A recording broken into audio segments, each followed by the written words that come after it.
नमस्कार दोस्तों, सभी का स्वागत है चार्ट मोजो के ये वीकली वीडियो में। और हमने निफ्टी को एक फ्राइडे के दिन पे थोड़ा रिबाउंड करते हुए देखा और काफ़ी अच्छी रैली देखने को मिली इंट्राडे के हिसाब से। लेकिन अब हम डेली चार्ट पे जब देखते हैं तो हमें एक फॉलिंग रेजिस्टेंस लाइन नज़र आती है।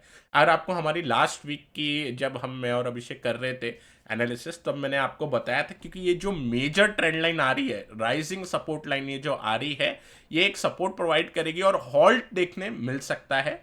बॉटम साइड 350 लेवल को हम एक्सपेक्ट कर रहे थे होल्ड करेगा। होल्ड भी हुआ, लेकिन अडानी ग्रुप का एक जो न्यूज़ आया था उस दिन थोड़ा पैनिक हुआ। लेकिन वो पैनिक जैसे ही खत्म हुआ, फ्राइडे के दिन एक रिबाउंड मिला और हम एक्सपेक्ट करके जा रहे थे 23,900 से 24,000 के आसपास, 24,000 तक एक बार मार्केट दिख सकता है। ये हफ्ते में एक रिबाउंड दिख सकता है, वो आ गया। अब एक और अच्छा चीज़ हमको ये देखने मिला फ्राइडे के दिन कि महाराष्ट्र के अंदर जो बीजेपी ने अच्छा परफॉर्म किया है, मेरे हिसाब से मार्केट इसको भी थोड़ा रिवॉर्ड करेगा।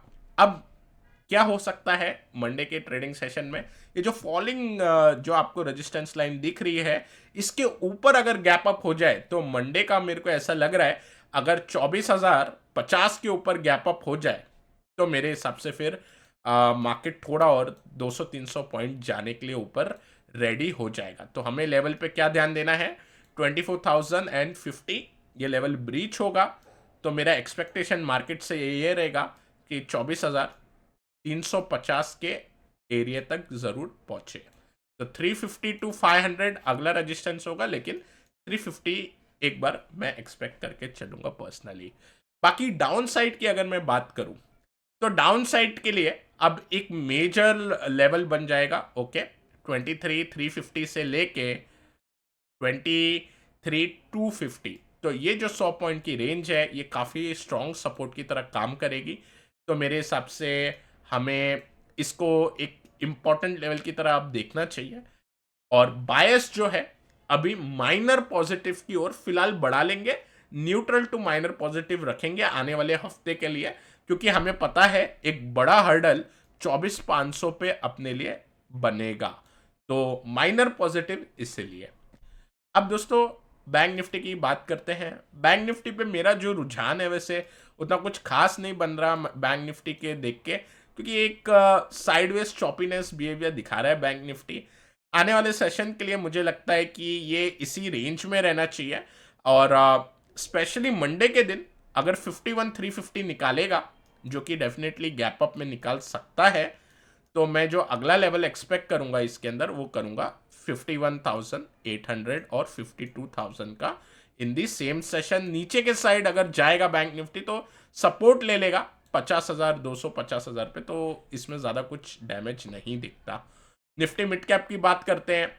अब निफ्टी मिड कैप, मंडे को निफ्टी मिड कैप की एक्सपायरी है और हम एक चीज़ देखेंगे, निफ्टी का जो चार्ट है, ठीक है, निफ्टी के चार्ट पे जो हमने ये जो अंडर परफॉर्मेंस देखा था, ये कंप्लीटली निफ्टी ने क्लोजिंग एक स्ट्रॉन्ग दे दिया। अब अगर आप यहाँ पे बैंक निफ्टी का चार्ट देखोगे तो इसने भी अपना जो 13 नवंबर का कैंडल था उसके ऊपर जाने की एकदम कोशिश कर रहा है। लेकिन यहाँ पे देखेंगे तो मिड कैप निफ्टी ने थोड़ा सा अंडर परफॉर्मेंस ज्यादा दिखा दिया। तो पहले आउट परफॉर्म कर रहा था, क्योंकि पहले आउट परफॉर्म कर रहा है, अभी थोड़ा सा धीरे से रिवर्सल दिया है। पर मुझे लगता है मंडे के गैप अप में ये एक बार के लिए 56,000 जाने के लिए तैयार हो जाएगा। 56,000 और 56,500 का ये जो लेवल हमको दिखेंगे आने वाले सेशन में, तो इसके ऊपर भी एक बुलिश स्टांस रख के जा सकते हैं।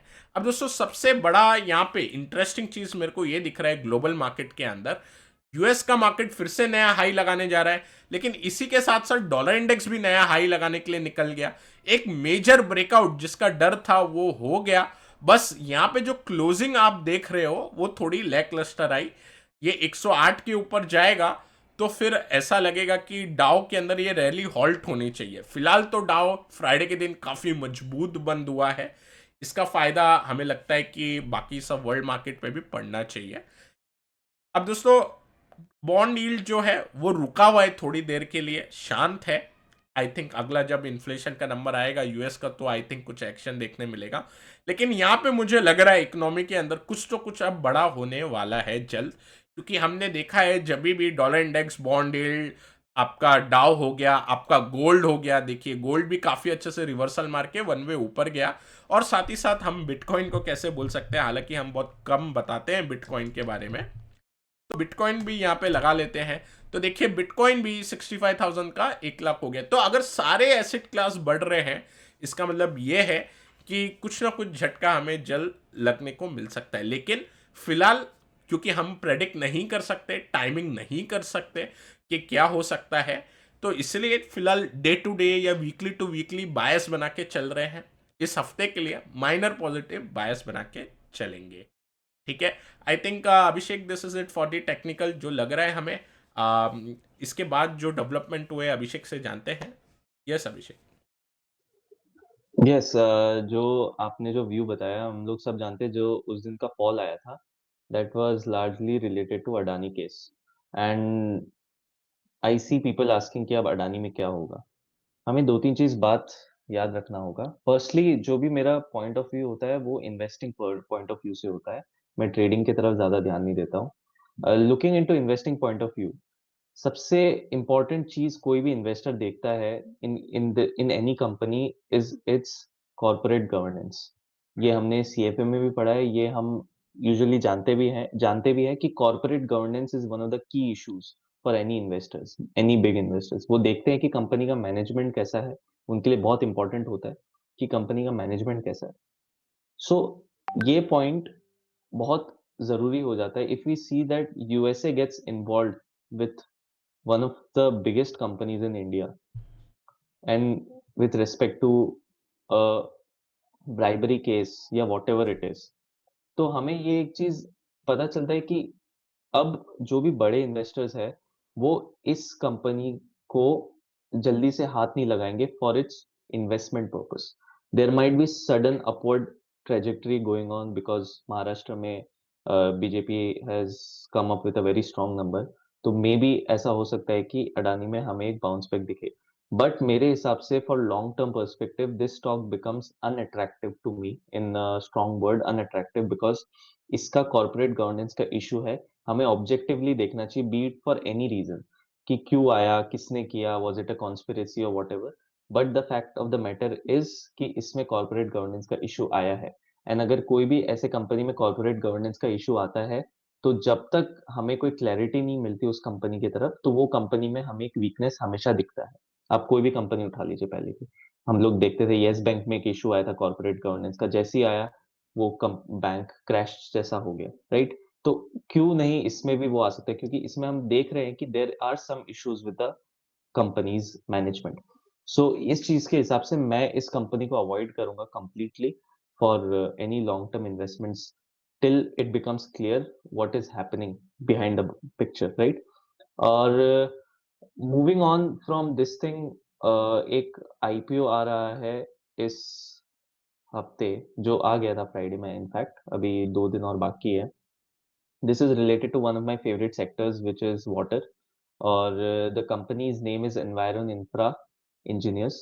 अब ये कंपनी वाटर को लेकर आई है, उसका जो रीयूज करने का जो हम कहते हैं कि रिसाइकल होना चाहिए पानी, उससे ट्रीटमेंट होना चाहिए, जो भी उसमें ये कंपनी आई है।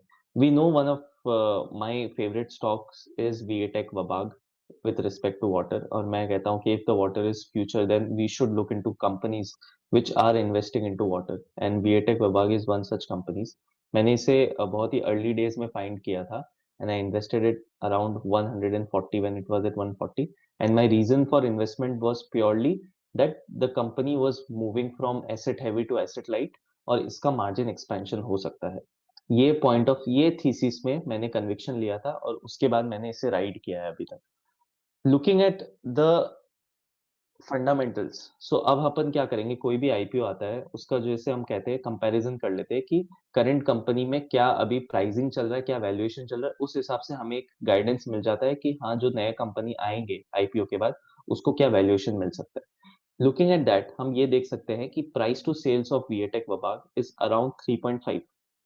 ओके, 3.5 का मतलब सिंपल यही है कि अगर ₹3.5 कंपनी का अभी मार्केट कैप है, तो कंपनी अभी ₹1 रेवेन्यू कर रही है। सिंपल सा फंडा है। सो इसमें अगर अपन देखें कि मार्केट कैप 10,000 500 का कुछ है, तो यानी कि कंपनी अभी 2500 से 3000 का कुछ इसका रेवेन्यू होगा। ओके? सो ये होता है प्राइस टू सेल्स। अब इससे हमें गाइडेंस मिल रहा है कि ये सेगमेंट में अगर जो नया आईपीओ आ रहा है, उसका भी प्राइस टू सेल्स करीब इतना ही होना चाहिए। But what we see with this new company is its OPM, the profit margin is better than VATech by roughly 2 to 3%. So this means that this company can attract higher rating in terms of price to sales towards रफली मेरे हिसाब से 4 का जो होता है price to sales 4x, वो मैं इस नई कंपनी को रेट देना चाहता हूँ। उस हिसाब से अभी ये कंपनी जिस प्राइस पे लिस्ट हो रही है, the company's valuation is near about 2600 crores. Okay, so 2600 crores के हिसाब से इसका जो प्राइस टू सेल्स आता है, because 2600 crores was the company's market cap at the listing price, and the company's revenue is 700 crores last financial year. तो उससे अगर आप डिवाइड करोगे, तो आपको रफली ये 3.6 3.7 मिल जाता है। उस हिसाब से अगर अपन इसको 4 या 4 से थोड़ा-सा आगे अगर रखें, तो we see that the company's market cap could be near about 30 to 3300 3200 crores in the day of the listing, और वो हम ग्रे मार्केट प्रीमियम में देख सकते हैं 30-40% का jump. So for purely listing purpose I think this is a good price point कि आपको मेरे हिसाब से ग्रे मार्केट प्रीमियम मिल सकता है इसमें। सो अगर लिस्टिंग गेन्स के लिए आप देख रहे हो, तो definitely a good company, because एक अच्छा काम कर रही है, सॉलिड एसेट्स है इसके पास, सॉलिड इसका रेवेन्यू है, सॉलिड इसका ऑपरेटिंग मार्जिन है। The only downside is that it works with the government, municipals के साथ काम होता है, गवर्नमेंट के साथ काम होता है, and they have been notorious about the payment issues in the past. So अगर वो इश्यू वापस कहीं भी प्रॉप अप होता है, तो ये कंपनी का सबसे बड़ा रिस्क वो ही रहेगा कि ये गवर्नमेंट के साथ काम करती है।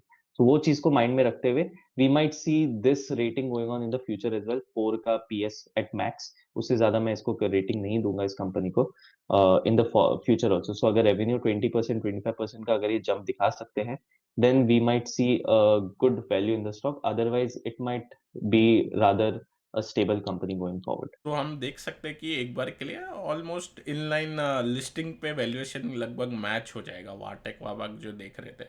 और अभिषेक ने पहले एक सोलो वीडियो भी बनाया था, इनफैक्ट जब हम बात कर रहे थे कि कुछ स्टॉक्स के ऊपर भी बहुत पहले 3 साल पहले काफ़ी अच्छा कैच किया था, और मार्जिन एक्सपांशन एक्चुअली होते हुए दिखाई दिया। सेल्स लगभग उतना ही आया, लेकिन मार्जिन अच्छा एक्सपांड हुआ बिजनेस हैवी टू लाइट जाते हुए। और आई थिंक हमने कुछ स्लॉट भी उठाए थे इस हफ्ते। तो Yes, हाँ। so I want to talk about it. हमने फाइनेंशियल प्लानिंग का जो आपको बताया था कि कमेंट पोर्टफोलियो, और काफ़ी लोगों ने हमें वो किया भी था, and we did some sessions also with people, and we got different kinds of people with different backgrounds, different family relationships, अलग उनका अभी गोल्स भी अलग-अलग है, रिस्क एपेटाइट्स अलग है, वो हमने बहुत देखा। अलग पोर्टफोलियो है, किसी का portfolio already is there, someone is there for the retirement, someone is just starting out. सो हमें डाइवर्सिफिकेशन मिला, और वो चीज़ देख के अच्छा भी लगा, but the biggest positive for me was everyone was looking for one thing and one thing only, which was wealth creation. So that was a very positive thing that shows that people are becoming very mature with in respect to the relationship with the money they have. But हमने बस क्या किया कि उनका जो expectations है, उसको उनके रिस्क एपेटाइट के साथ मैच करने की कोशिश की, उन्हें क्लैरिटी दिया कि कैसे आप इन्वेस्टमेंट्स को आगे लेकर जा सकते हैं। And if you guys are watching this video, जिसके साथ भी मैंने सेशन किया है, please comment down on this video how that session went for you, and it would be great so that other viewers can also read those comments. हम लोग नहीं चाहते कि हम लोग कोई रिव्यू डाले ऐसा ऐसा करके, हम चाहते हैं कि आप ही कमेंट कर दो हमारे वीडियो में, अगर आप ये वीडियो देख रहे हो तो। नहीं देख रहे हो तो कोई बात नहीं। सो yeah, so it was a very good session that we had, a few of those sessions, and definitely very interesting ones. तो फिर आई थिंक उनको भी काफ़ी अच्छा लगा जैसे आप बोल रहे हो, और वैल्यू इनसाइट मिला होगा। और सबसे इम्पोर्टेंट बात जो अभिषेक ने बोला, रिस्क एडजस्टेड रिटर्न, ये वर्ड को सब भूल जाते हैं।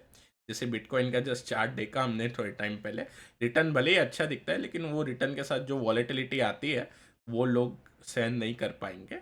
सिमिलरली रिस्क एडजस्टेड रिटर्न इसके लिए काफ़ी इंपॉर्टेंट हो जाता है। बाकी हम daily day to day trading की बात करते हैं, वो तो ट्रेडिंग हो गया, निफ्टी के लेवल हो गए ये। लेकिन अभिषेक जो आपको बता रहे हैं वो थोड़ा लॉन्ग टर्म के हिसाब से काफ़ी एक अच्छा वेल्थ क्रिएशन की जो चीज़ है काफ़ी अच्छी है, और एक्चुअली स्टॉक मार्केट इसी चीज़ के लिए बने थे। बाकी हम सब ने स्पेकुलेशन करना स्टार्ट कर दिया, तो उस हिसाब से एफएन और ये सब हो गया। I think this is it then Abhishek. हम मिलते हैं आपको हमारे अगले वीकली वीडियो में। आई होप आपको ये वीडियो अच्छा लगा होगा। अच्छा लगा है तो ज़रूर लाइक करें, शेयर करें अपने दोस्तों के साथ, और नए हमारे चैनल पे तो सब्सक्राइब करना ना भूलें। Till then take care, I will meet you in the next video.